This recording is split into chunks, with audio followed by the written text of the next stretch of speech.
The fact that this is controversial at all is a testament to how much our media are just damned liars. I mean, they are just damned liars. I've been very hesitant to talk about the media as the enemy of the people, mainly because I just don't like the phrase. I don't like the phrase enemy of the people because it brings up Stalinist sort of associations.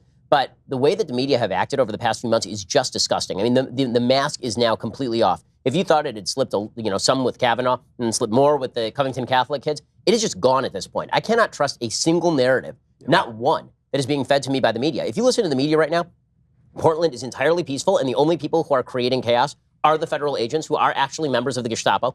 Everything in Chicago is hunky-dory, except that President Trump is threatening to go in there, specifically because Lori Lightfoot is black and a woman. Everything in New York is absolutely fine. The only reason that you're seeing any sort of uptick in violence is just because Trump is president, not because they've decided to absolutely castrate the NYPD. If you listen to the media on COVID, everything that's bad that's happening is the fault of Ron DeSantis, Greg Abbott, and Doug Ducey in Florida, Texas, and Arizona, respectively, or Trump, more broadly speaking. California just ceases to exist. Also, apparently, Trump is at fault for the second wave that we are now seeing in Spain, in France, in Japan. Apparently, Trump is in charge of the entire world. Literally every narrative that has been trotted out over the past several weeks is not just a little bit wrong. It's not just a little wrong. It is overtly false. It is overtly false. I'm amazed that the media think they can get away with this. And, so far they have. I mean, that's the sad truth, is that when you have this blanket wall tsunami, I think that I felt this way after 2006. I remember after 2004, there was this feeling with Republicans after Bush beat Kerry that we were never going to lose again. That finally the power of the mainstream media, with Dan Rather collapsing in on himself like a dying, crazy, drunk old star, that he was basically going, that was the end of the mainstream media. Their power had been broken. The back had been broken. And then in 2008, it felt like, oh no, the media is still there. And then Trump wins, and then Republicans again are like, well, it looks like the power of the media is broken. And now it doesn't feel like that at all again. It feels like there is just this vast tsunami-like unified wave that has been rushing over informationally the American population.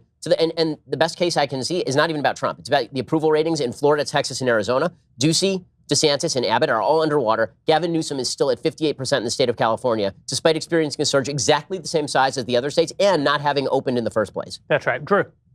The most interesting person in the country to me right now is Kayleigh McEnany. I call her the species girl because she's a hot blonde who rips men's spines out with her tongue. but I think what makes her so fascinating to me is that she is incredibly prepared. She knows exactly how to go after that. She's kind of like you wish that she would use Trump, be a ventriloquist for Trump, like Trump would open his mouth and singing in the rain, goes behind the curtain. Yeah. Exactly. She is doing everything that one wishes that a George W. Bush or a Donald Trump, who are not exactly articulate, you wish that they would do. And the media is attacking her for telling the truth and being prepared. They're attacking her for having effective notes. They're attacking her for using tabs in her notebooks so she can find things. Today, I think it was today, it may have been yesterday, she actually showed a movie, a video of what was actually happening in Portland, and they cut it off. It's like, please don't interrupt us while we're lying.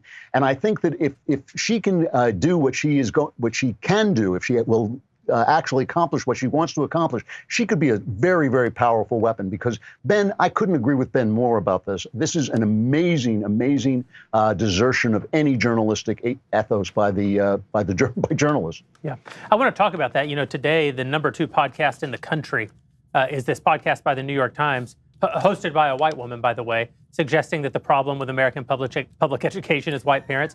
So the fact that the media has gone all in for activism, I think, is one of the most important stories happening in the country.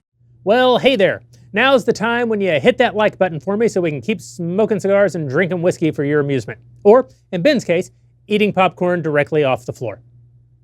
He's weird.